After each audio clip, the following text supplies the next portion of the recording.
Hey girl, welcome to the Get Your Guy Coaching podcast. My name is Anwar White, but you can just call me your own personal dating and relationship coach. Each week, you'll hear actionable advice, tips, and strategies that you can implement in your own love life. I'm talking about healing your heart, dating effectively, and understanding men so that you can, you guessed it, get your guy. Are you ready to level up your love life? All right, let's go. I never felt the way I do about anyone but you. Hello, my loves, and thank you so much for joining me on the Get Your Guy Coaching podcast today. I have a very special guest all the way from Paris, France, girl, by way of Toronto, by way of London, England. We have Coach Abbey, and she is a self-love coach, and she helps women love themselves so that they can love and be loved in their relationships. Coach Abbey, thank you so much for being with me today. Thank you for having me. It's a pleasure to be here. I'm really excited. Yes, I'm so excited that you're here today with us because we have a special topic that we're talking about today, and that's all about the nice girl syndrome that I think so many of us kind of get into without us even knowing about it. But before we get into that, why don't you talk a little bit about your business, what you do, and how you serve your clients? So, as you know, my name's Abbey, Coach Abbey, as they call me, and I'm a self-love coach, and I help women heal, rebuild, and love themselves more without feeling guilty. And I basically focus on them forming a better relationship with themselves and to help them get over their exes, because I find so many women cling on to an ex, and most of the time, the ex isn't even worth holding on to. Like almost all of the time, right? Yeah, literally, yeah. We're being honest all of the time. Yeah. If they're an ex for a reason. So I completely understand that. Now, how did you get into this work, girl? Because everyone, if you're like a love coach, dating coach, relationship coach, there's always an interesting story in terms of how you got into this work. So what is that story for you? Well, it's a story. Like, my whole dating life was an absolute disaster, constantly getting ghosted, breadcrumbed, etc., etc. And for those of the people in the audience, the listeners who don't know what breadcrumbing is, can you kind of explain that to them? It's kind of like, if you think of like breadcrumbs, it's almost like a guy throwing crumbs at you. So every once in a while, he'll reach out and lead you down a trail of picking up crumbs, and you think, oh, I'm going to get the whole loaf. But no, you're constantly getting crumbs, and sometimes the crumbs stop, or sometimes the crumbs continue. It's almost like a dog throwing a bone, but you're just getting crumbs. You're not getting like the whole slice. Yeah, definitely. Because I think that there's some people I hear like, what's breadcrumbing? And it's like, yeah, definitely when somebody's like reaching out or texting you every couple of weeks, like, hey, what's up? Let's do something. And then you're like, yeah, let's do something. And then you don't hear from them again. And then they'll do it again in a week or two. Yeah, definitely. Exactly. So you were saying that you were being ghosted, that you were being breadcrumbed. Yeah, and on top of that, I had a horrible work experience. I was working in a job. I had a toxic manager that was absolutely awful. And I was so stressed out that I ended up getting Hodgkin's lymphoma. And once I finished treatment, I decided to reevaluate my life. And I was looking at some of the patterns of my dating life, my working life, and I realized that I was just basically lacking self-love, because when I looked at most of the things that I let slide, it was because I had a lack of self-love that I didn't even know. And that was kind of like heartbreaking for me, because I heard a little voice say to me, Abbey, do you love yourself? And I was like, yeah, of course, of course I love myself. But then when I looked at what was going on and what I was allowing to let slide, how I was allowing guys to basically treat me, I realized, no, girl, you lack self-love. Yeah. That was probably really hard to swallow. It was a hard pill to swallow, but I'm glad I swallowed it, because it made me change my whole life around. And I find sometimes when we get real with ourselves, two things happen. We make improvements, or we backslide and we can get upset with ourselves, angry, frustrated. And I chose to go down the self-improvement road and help women to do the same. That's amazing. I'm so glad that you did, girl. Me too. So let's get into this, right? Because we talked a little bit beforehand and you self-proclaimed yourself as the nice girl. Where do you think that came from? I think it came from me just wanting to people please and not wanting to upset people. I'm very non-confrontational, so I just felt like being the nice girl, just shut up, get on with it. I think, yeah, it came from my need of not wanting to disappoint and just wanting to be liked as well. Yeah, yeah. Yeah. What I often find with the what I call nice girl syndrome, because like half of my clients have it, is that when we grow up, oftentimes we feel like we have to be perfect, that we can't Yeah. be anything besides perfect, because if we aren't, people are not going to love us. Or that sometimes when we grow up in a certain household situation where things are can be somewhat chaotic, that you don't want to add to the drama or the chaos. And so you want to make sure that everything is copacetic and good with you so that, again, people can love and accept us and feel like we're worthy. So I'm so glad that you're self-proclaimed and you're not ashamed of it, because acknowledging is kind of like the first step in terms of figuring out if the nice girl syndrome is working for you or not, right? So, you talked a little bit about your dating past, but how do you think that being, quote unquote, the nice girl hindered you in dating and relationships? So some of the guys, they would ghost me, which was absolutely pretty much frequently, or they would call me up like last minute, let's just say like after 9 p.m.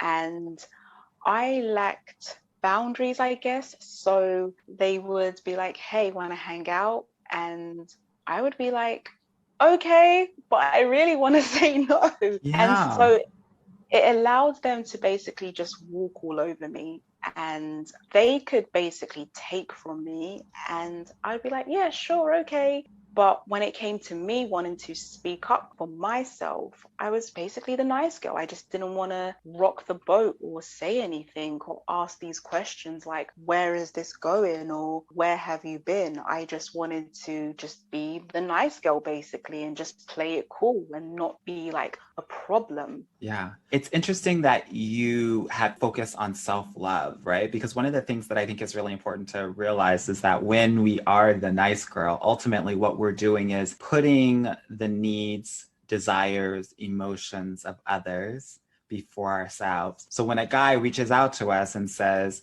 hey, let's hang out now, we're thinking, what's the most convenient thing for him? Right? Instead of what's going to make me feel the best, right? And oftentimes he's going to do what he wants to do, because as humans, we're selfish beings anyway. And so we often do not get our needs met. So, I think it definitely can kind of like hinder so many other parts of dating and relationships as well. I'm so happy that you were sharing that, because I'm sure our listeners out there are definitely going through similar experience or have been through similar experiences. How else did it kind of hinder you or not help you, achieve some of your love goals as the nice girl?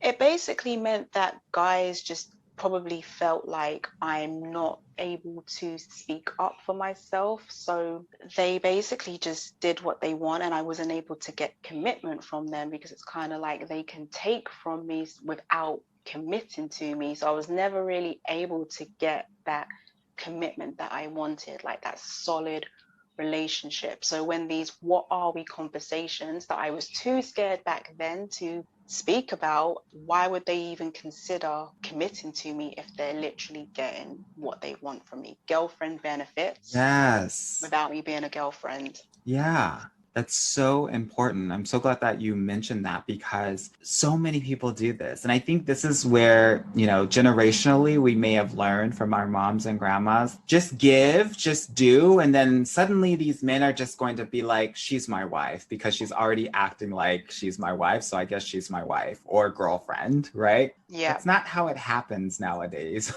No, not now. No, definitely not. Probably didn't happen as much back then either, but it was just maybe a regular thing. Yeah, I'm so happy that you mentioned that, because that is the number one way for you not to get into a relationship. absolutely. There's And no I think, incentive. There's no incentive for the man. Yeah. What were you going to say? yeah. No, I was going to say that I think as well, that's basically that. Like for men, it's like, well, why would I? And I found that they would go for women who had boundaries, made them wait. So it's kind of like, okay, they would be getting what they want from me. Meanwhile, they're working on another girl. And then I could see, oh, okay, they were just using me for certain things, but here they are happily committed because Yeah. this girl had self-love. She loved her. The other girls like loved themselves enough to say, absolutely, we're going to wait, or we're going to do it my way at my pace, which is something I just never had the courage to do. Yeah. And it's interesting. What I've been picking up over the last couple of sentences is you've been mentioning, I think, or circling around this notion of sex, right? Yes. Waiting on your terms, things like that. Talk to me about being the nice girl and sex in dating and relationships and how you navigated that, Basically at the guy's pace most of the time. which is like I lightning speed. Exactly. Yeah. Exactly. So it would be like maybe on the second date, sometimes the first date, and then obviously they're getting what they want, so they're not committing to me. And then I did experiment where I was like, okay, let me wait a month or two, and they got what they wanted. But because I was still allowing them to ghost me, so like perhaps they would come back a month or a few weeks later and then I'd give it up to them, they would disappear. So it's kind of like I wasn't really firm in myself and standing up for myself. So when it came to sex, they got what they wanted, going at their pace, and then just walking away. This is one of the reasons why when, the women in my program, what I do recommend is that they do not have sex with the men that they're dating until they're in an exclusive relationship, I right? agree. Yeah. Because most men will try to go there because they're men, and men generally are looking for sex and find love, and women are looking for love and have sex along the way, right? And so oftentimes it might get hot and heavy. You may be kissing, but at that moment, it is important to say, I would love to have sex, but I just don't do that with someone that I'm not in an exclusive relationship with. What that does ultimately is it triggers something in a man's mind where the question is not about, do I want to continue hanging out with her or not, right? Because men are very much in the present tense. Then the question about the relationship is more about, do I want to be exclusive with her or not? And that's what he's going to continue to be thinking about from that point onward. And then you get a clear understanding of if he does, because he's going to make moves to get there or not. And one thing I wanted to ask you about kind of being the nice girl in sex is talk to me about kind of your education or experience with sex, I guess, growing up. Was that something that was talked about a lot or not really? Who taught you about it? Who taught you about sexual agency? All of that. It was kind of me just figuring it out. I mean, my mom literally said to me, because she was very open about sex, but I didn't feel comfortable going to her to talk about it. But I remember her just telling me basically, tell boys you're not a virgin because, they're not going to want you. Because she was like, most boys just will want you for sex. I think when I was, a teenager, just when I started high school. So basically, she just said, Mom's killing me over here, girl. We but love mom, but we yeah. don't know if she set you up for success here. Right. And for me, it was kind of like, especially at that age when you're in like high school, I don't want to tell guys that I'm not a virgin. Right. Like, no way, because when you do that, one thing they're going to say you're a hoe regardless. So Right. that's something. So I never really told guys that. And I remember the first time I lost my virginity, I was 18 and I really liked this guy.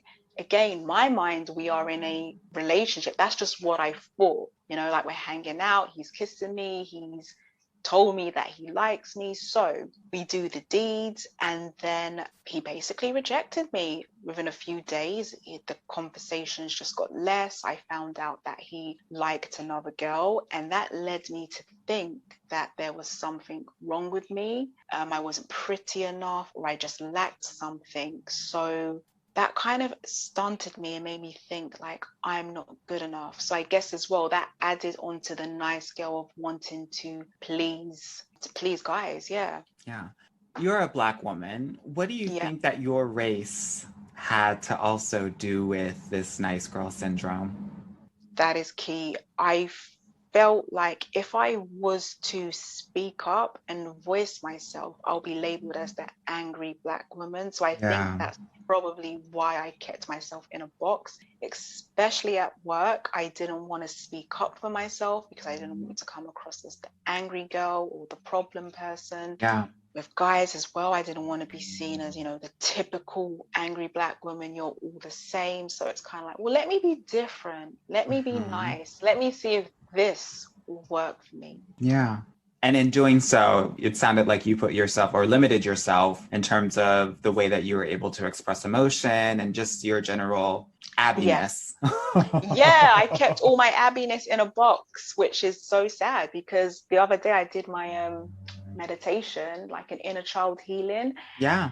And it was so interesting because for the first time I had heard my inner child, and I went back to 11-year-old Abbey, who was so fun, talkative. And she said to me, like, you just stopped being out there. You stopped being outgoing. And I was like, wow, this was around about the age of like entering my teenage years of Yeah. just wanting to not be the angry Black woman. So I just kind of went into my box. Yeah.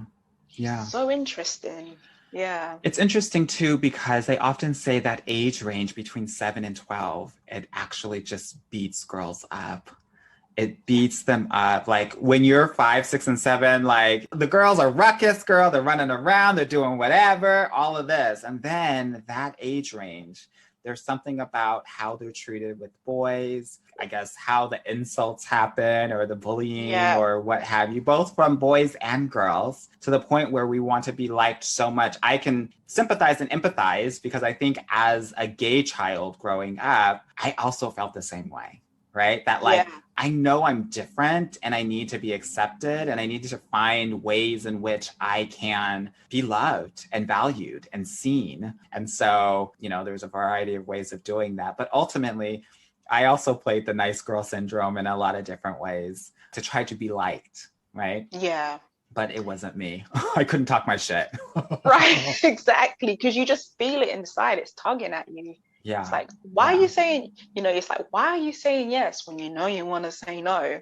Yeah. You know? The other thing about that too is that men can sense when you kind of don't want to do something, but you're saying yes, or when you get a little bit quiet, because sometimes women will do this. They'll get quiet when they're upset instead of speak their truth. Yeah. And I want to offer to women out there that do that is emotional dishonesty, right? And when women do that, when you're playing the nice girl and you don't want to ruffle any feathers, it's going to be hard for him to trust you because you're saying one thing, but your energy and your existence is saying a completely different thing. And so I want to just kind of encourage everyone out there that does play that nice girl role, that you're not doing yourself any favors, because ultimately when he sees you as two-faced or two-personed, he's not going to trust you, and the connection cannot be super deep. Yeah. Yeah, I agree with that. I agree Yeah. with that 100%. Yeah. So you obviously have gotten out of your nice girl syndrome a bit. What sort of things did you do to help get there, right? Or were there certain exercises or actions that you took? Yeah, first of all, I just went back to myself and I was like, we have to honor how we truly feel. Even if it's uncomfortable, you have to be able to speak up for yourself. So getting out of the nice girl thing meant that I had to be more confident in myself. And the way I did that was through just listening to daily affirmations and envisioning the woman that I wanted to become. And the woman I wanted to be was someone who said no and felt okay with it. And it was hard at first, but I found that when you say no as well, you don't have to do it in a mean way. Right. So I was like, I can still say no to my friends, or to guys, like, I just don't feel like it. I don't want to right now. It's too soon for me. And I found in doing that, I felt like I felt a lot more peaceful in myself because I was honoring how I truly feel. So yeah, just by doing affirmations and building my confidence, it just gave me the ability to break out of that nice girl box. What were some of your favorite affirmations? So like, I am confident, I am loved, I am enough, I am beautiful, I can say no, I am powerful. Just things like that. And at first it felt really strange to say it. Yeah. But the more I said it, the more it just became comfortable for me. Like it didn't feel strange. And then I started looking in the mirror when I said it, and I noticed I started to like stand up taller with my shoulders back. And it's Yeah. just like, I am enough. Yeah. And it's okay to honor myself. And with that, yeah, my confidence grew. And I found that when people would ask me to do something like, hey, Abby, are you free? I found myself just saying, no, not tonight. And how about another night, without really thinking bad, like, oh, I've just said no. Are they going to hate me? What does this mean? Or he's asked me out and I'm not able to make it, rather than me just, rearranging my schedule like the old me. Right. I'm like, I can't, I've actually got work to do. So I wasn't worried like, oh my gosh, is he going to reschedule? Will he call me back? I didn't care, because I'm like, something, I'm honoring me. And that's the Yeah. most important thing. I'm putting me first. How long did it take you to get to that point from these affirmations are weird until I'm starting to believe these affirmations? I would say about like 3 months of really doing it every single day, because the Yeah. first month I'm like every other day, not consistently, but I found when I Yeah. just stuck to 3 months of doing it and putting it into practice, it felt good, especially when I started doing the mirror work as well. When I looked in the mirror, that helped. Yeah, I think that this is so important to realize, because I think people think that I'll do affirmations for a week and then it's going to be solved and it's going to be over. And Yeah. that's not the case. That this actually takes consistent work. And that's one of the reasons why my program is 6 months, because these first 3 months are like really just getting your footing and grounding in terms of the new woman that you are to be or who you're destined to be. And then the last 3 months is really about, okay, now that we have that, let's really find our person. Yes. Right? Exactly. Yeah. Yeah. But it does take a good amount of time. One of the things that I do too is like in my journal every day, I write 5 beliefs or affirmations about myself, my business, my life that I believe, that I feel, that I want to continue, because I think it is powerful work, even in the Yeah. subconscious area, definitely. You also mentioned about understanding or creating a future self, right? Which is like, who do I want to be? What does she look like? How does she live her life? How does she relate to other people? What does she do professionally? What does she do personally? Right? All of that. And so, what were some of the things that your future self did that you weren't doing at that moment? I know that you mentioned saying no, but besides that, were there other things that you had to be or you had to do? Yeah, so I envisioned a woman who was very well dressed. One of the things I wasn't really doing was taking care of myself in terms of like maintenance wise. It's not that I was Uh-huh. going out of the house looking A hot mess. scruffy, but yeah. But I wasn't putting effort into the way that I looked. Yeah. So I reconnected with my femininity, which was very strange for me, being more softer in the summertime. I started wearing dresses, doing makeup, doing my hair, which was weird for me because people were staring at me. It's like I was now a new me. I was being seen. Yeah. And I had to get comfortable with being seen. I'm not gonna lie, like since COVID, I've kind of fallen off. But back then I was getting ready to go out, because another thing was like with my mum, I love her so much, but like putting effort into the way that I looked when I went out, it kind of wasn't enforced. She was more or less, if you're going out, then you can look well. But if you're just going down the road, you can just house clothes. Fair enough. But I decided just for me that even if I am going down the road, I want to look the best that I can that Yeah. day, even if it's just short errands. So yeah, I put effort into how I looked, and I found that that did help build my confidence. I love that. Yeah. Very cool.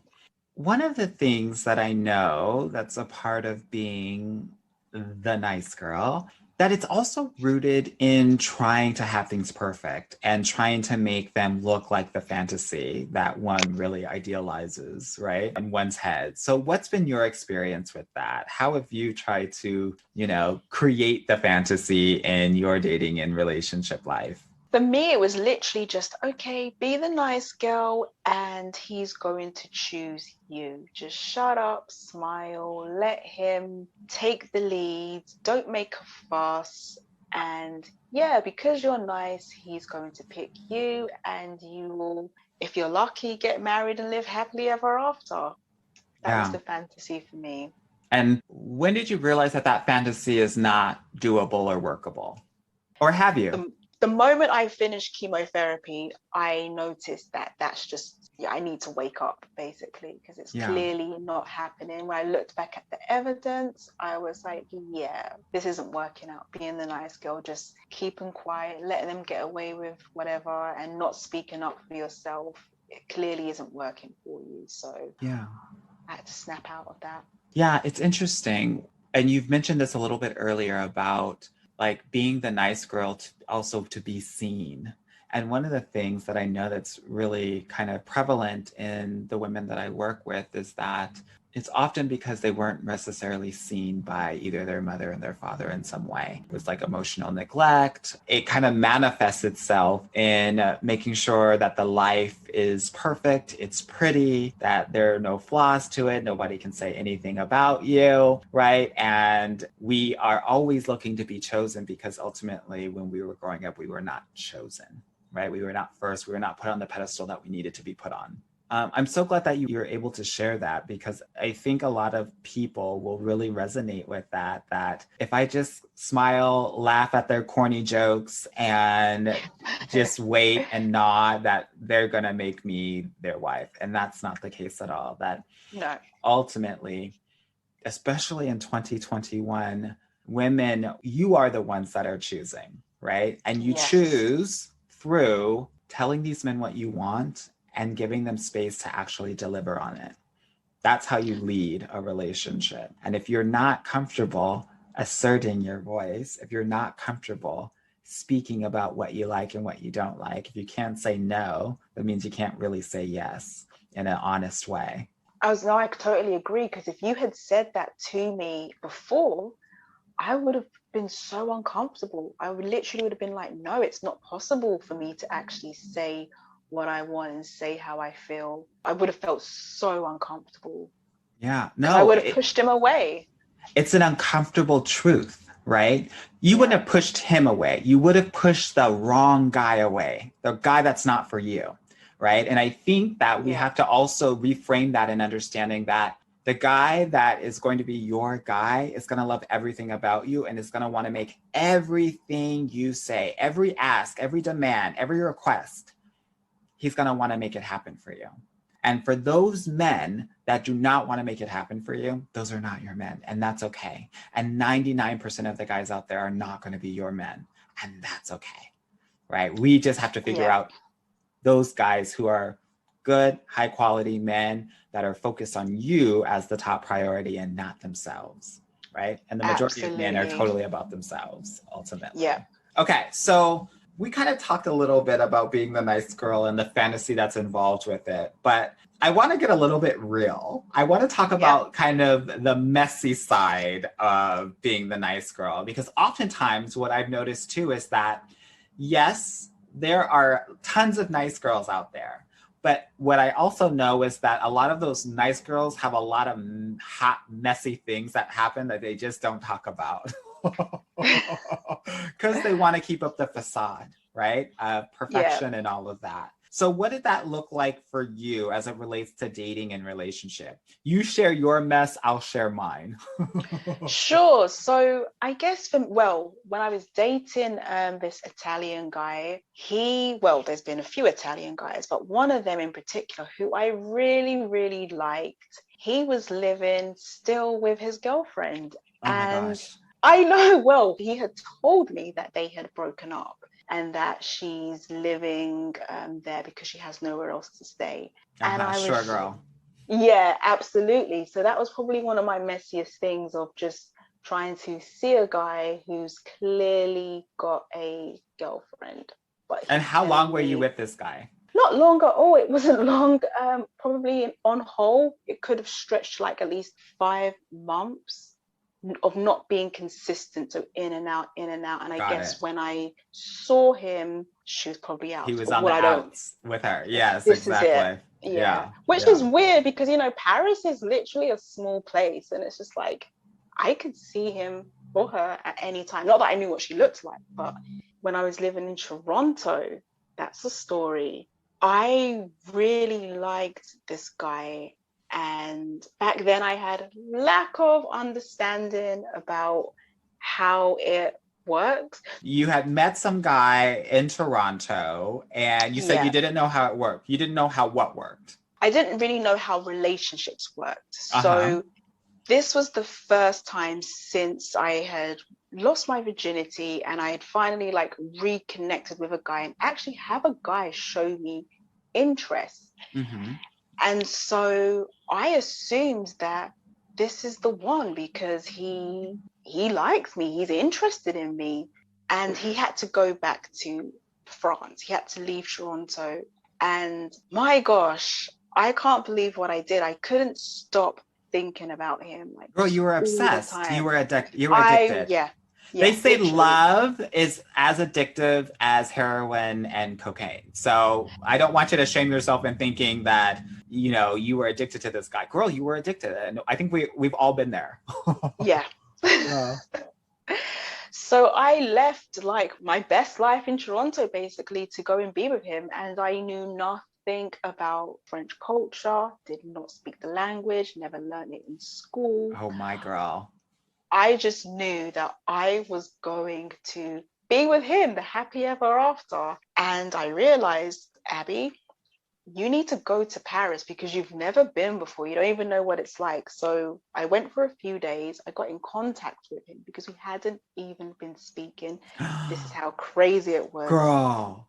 I'm telling you. I'm telling you. Girl. I cannot. Say more. Say Well, more. we were speaking, but back then, you know, on Facebook where you poke, that was our communication. Oh, girl, y'all were poking and you're about to move countries for a I'm poke? I'm telling you. Girl. Yes, I was obsessed. So when I had reached out to him, I realized, Abby, you know something? You're pretty crazy because when I replayed it back, I'm like, this isn't even your boyfriend. What have you done? Anyway, I'm like, I've given up everything in Toronto. I'm in Paris now. So I saw him just for a few days and I said, hey, you know, next month I'm coming to Paris. I went with an open mind when I went to see him because I had realized, you know, we're not together. So obviously he can just be like, okay, cool, whatever. So we met up and I said, I'm moving to Paris. And he grabbed my hand and he was just like, I'm so happy that you're coming. I can help you find a place. In fact, if you want, you can stay with me and my mom. And I was like, oh, that's really nice of you to offer. But it would just be nice if you can help me find my own place. So yeah, it felt like old times, just holding hands, kissing. And I was like, I'll see you next month. Keep in touch because, you know, I'm coming to Paris. Yay. Uh-huh. Went back home to London, and I don't know if you've ever tried to find an apartment in Paris, It's but it is impossible. literally. It's impossible. And when I say I had no idea about Paris, I knew nothing. So I'm looking for all these locations and I sent some to him and he's like, girl, this isn't even in Paris. It's like far outside Ile-de-France. You need to look inside Ile-de-France. So that was something I learned. And I noticed he wasn't really responding to me or like, have you tried this place? Have you tried that place? So I actually held back. I didn't communicate. Poking stopped. And Uh-huh. That little bit of communication that you all were doing, girl, I cannot with you.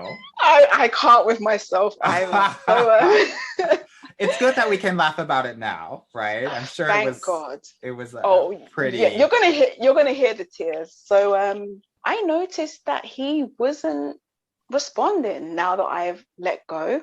The communication had stopped. And I'd found a job. So I was like, okay, we're going to Paris. We're just not going to be with him. And a month after I arrived, I got a message from him. But I just decided to ignore it. It was just basically quad enough, like what's new. And I'm thinking, how are you going to ask me what's new when you knew I was coming to Paris? You knew that I needed help to find somewhere. So I ignored the message. And then 3 months later, he uploaded a picture of him and a girl on Facebook. Oh, girl. And my heart broke. When I tell you that the tears came, they came. And I felt so stupid, basically. Live and learn. And this is why I'm sharing this experience, because I don't want any girl out there to basically make life-changing decisions for a guy well, don't even do it for a boyfriend. Do it for a husband, please. So I saw the picture of them two, and I was like, okay, so this makes sense. This explains basically the lack of communication and why he wasn't interested in me. Right. So I sent him a message and I was like, you didn't have to lie to me when we met in Paris. You didn't have to pretend that you were going to help me and that you were into me. And he read the message and that was it. Left you on red. Didn't respond. Yeah. Left me on red. 2 blue ticks. And I was just like, okay, I'm already here in Paris. So I was just like, I'm going to enjoy my life. And that's what I did. 3 years later, I saw him by the La Tour Eiffel. There was like a football event. So they had like this big screen. There was like thousands of people. And my friend, she's from Chicago. She has like the loudest voice ever. And I remember just seeing him, and I grabbed my friend. She almost spilt her beer. We just went into the crowd. She's like, what's going on? Why are you dragging me like this? And I was like, that's him. She's like, who? With her loud voice. So like, so happy. We're so loud happy. Americans, girl. Right. Get used to it. So I was so happy to be far from him. And she was like, who is it? I was like, that's the guy. This is who I came to Paris for. She was like, no way. Go over and say hi to him. Introduce yourself. And I was like, you know what? No, like, I really don't want him to know anything about me, how I'm doing. Like, I just feel like it's none of his business, and I'm over him now. That's when I realized, like, I am actually over him. Not that I spent 3 years on him, but it was just that realization of how I had matured. And so that same year, he sent me a message. It was around about like Christmas, coming up to the new year. 3 years later, just to apologize. He was like, he had a dream about me. You know how it goes, blah, blah, blah. He wanted to reach out, and he basically... I'm rolling my eyes for all the audio listeners out there. Right. Eyes are rolled back and forward. I'm back at it. Yeah. He apologized to me, and I read it, and I just didn't respond. I left him on red, because the truth is, I had already forgiven him, and most importantly, I had forgiven myself. And I just felt like I don't want any contact from him, because after 3 years, it's like, I really don't need that apology. Thank you, but no thanks. So good for you, girl. Good for you. Thank you for sharing that story, because I feel like we need to be sharing more of those stories with each other, our, girlfriends, because everyone's been through it. We just don't talk about it.